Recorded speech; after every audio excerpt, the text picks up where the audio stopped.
ఉదయగిరి ప్రభుత్వ వైద్యశాలలో medical officer Prashant Kumar మైనర్ బాలిక పట్ల అనుచిత ప్రవర్తన చేశారంటూ డాక్టర్పై దౌర్జన్యానికి పాల్పడిన విషయంలో బాలిక తల్లిదండ్రులు వైద్యశాల సిబ్బందితో కలిసి మీడియా సమావేశం ఏర్పాటు చేశారు. కేవలం అపార్థం జరగకపోవడం వల్ల ఆ గందరగోళానికి ఆస్కారం కలిగిందని, డాక్టర్ది ఎలాంటి తప్పు లేదని డాక్టర్ను క్షమాపణ కోరారు. చిన్నపిల్ల కావటం వల్ల పరీక్షించేటప్పుడు డాక్టర్ చేతులు తగలటం వల్ల అది బ్యాడ్ టచ్ అని భావించి తల్లిదండ్రులకు చెప్పిందని, ఆవేశంలో డాక్టర్పై విరుచుకుపడ్డామని, వాస్తవాలు తెలుసుకుంటే అలాంటిదేమీ జరగలేదని వారు తెలిపారు. సీసీ కెమెరా ఫుటేజ్ లేకపోతే పరిస్థితి ఏమిటి అంటూ వైద్యులు ఆవేదన వ్యక్తం చేశారు. వైద్యులు ఎప్పుడూ రోగి క్షేమం కోసమే ఆలోచిస్తారు, కానీ మరో రకమైన ఆలోచన ఉండదని గుర్తుంచుకోవాలని సూచించారు. ఈ సమావేశంలో డాక్టర్ శివరాం, ముస్లిం మైనార్టీ నాయకులు షేక్ రియాజ్, బాలిక తండ్రి, వైద్యశాల సిబ్బంది పాల్గొన్నారు. నా మీద ఒక అభియోగం వచ్చినది, ఇట్లా వైరల్ బాలిక మీద అసభ్య ప్రవర్తన చేసినారని. అదొక మిస్అండర్స్టాండింగ్ జరిగింది మాకు పేరెంట్స్ మధ్యలో. అది పేరెంట్స్ వాళ్ళకి ఎలా జరిగిందంటే, ఇట్లా ప్రైవేట్ ప్రాంతం కట్ చేసినాడు, మిస్బిహేవ్ చేసినాడని వాళ్ళకి తెలియజేయడం జరిగింది, వాళ్ళ బంధువులు వాళ్ళంతా.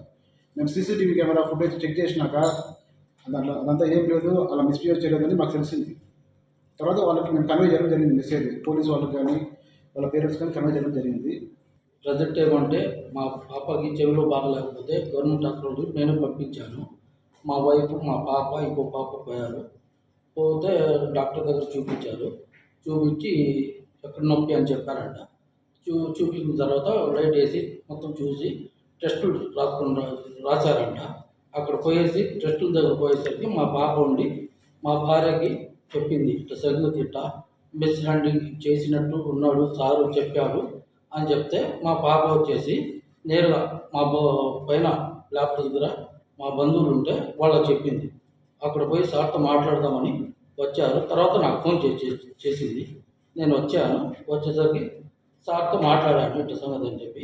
ఏం సరే అంటే, నేను ఆ సార్ అసలు ఏం నాతో మాట్లాడలేదు, ఒక మాట అండర్స్టాండ్ నా నోట్తో వచ్చేసింది. నేను మాట్లాడాను, చేశాను, అయినా సార్ నాకేం చెప్పలేదు. నేను పోలీస్ కంప్లైంట్ ఇచ్చాను. నిన్న గవర్నమెంట్ హాస్పిటల్లో ఒక చిన్న ఇష్యూ జరిగింది. మా తమ్ముడు కూతుర్ని చెవిలో ఆరోగ్యం బాగాలేదు, చెవిలో నొప్పి ఉన్నందువలన హాస్పిటల్కి వచ్చారు. హాస్పిటల్కి వచ్చి ఓపీ తీసుకొని డాక్టర్ గారి దగ్గరికి వెళ్ళగానే డాక్టర్ గారు చెవి చూసి ఆ ఈఎన్టీ క్రమ ప్రకారంలోనే మామూలుగా చెవి, ముక్కు, గొంతు మొత్తం చూసి బ్లడ్ టెస్టులు రాశారు. బ్లడ్ టెస్టులు చేయించుకోవడానికి అమ్మాయి నిరాకరించి ఏడుస్తూ ఉంటే, ఎలాగైనా బ్లడ్ టెస్ట్ చేసుకుంటేనే కదా అని చెప్పాము.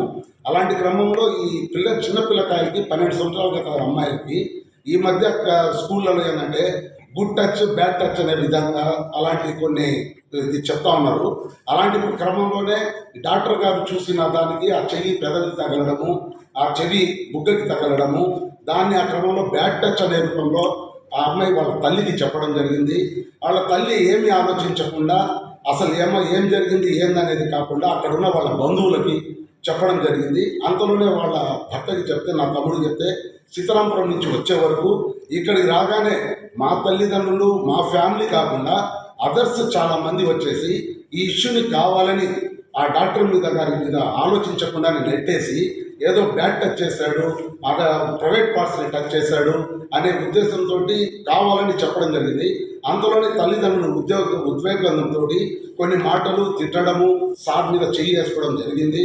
దాని తర్వాత పోలీసులు రావడం, పోలీస్ స్టేషన్కి వెళ్ళి విచారించిన తర్వాత హాస్పిటల్ ఉన్న సీసీ ఫొటోస్ చూసిన తర్వాత ఎస్ఐ గారు మా పేరెంట్స్కి చూపించిన తర్వాత, ఓహో దీంట్లో ఎలాంటిది డాక్టర్ గారి తప్పు లేదు, ఆయన చూసిన క్రమం అనేది వైద్యంలో ఉన్నది, ఆయన చూసింది, అలాంటి ఉద్దేశపూర్వకంగా ఏది జరగలేదని, అలాంటి తప్పు జరగలేదని మేము డాక్టర్ గారికి మేము క్షమాపణ కోరుకుంటున్నాము.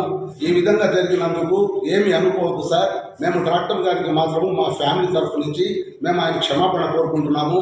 ఇలాంటి పనులు ఇంకోసారి బయట వాళ్ళు వచ్చి అనవసరమైన విషయాల్లో జోక్యం చేసుకొని ఇలాంటి ఇష్యూస్ని క్రియేట్ చేస్తే ఇక్కడ డాక్టర్ల కొరత అట్నే ఉంటుంది. ఈ గవర్నమెంట్ హాస్పిటల్ ఇప్పటికే డాక్టర్ల కొరత ఉంది. ఇప్పుడు కూడా రేపు వచ్చే పేషెంట్లను కూడా టచ్ మీ నాట్ అనే ఉద్దేశంతో డాక్టర్లు చూడాల్సిన అవసరం వస్తుంది. అందుకని దయచేసి మీరు ఇలాంటి ఉద్దేశపూర్వకాలకి ఉద్యోగాలకి ఇది కాకూడదని మన డాక్టర్ గారిని మన్నించమని కోరుకుంటూ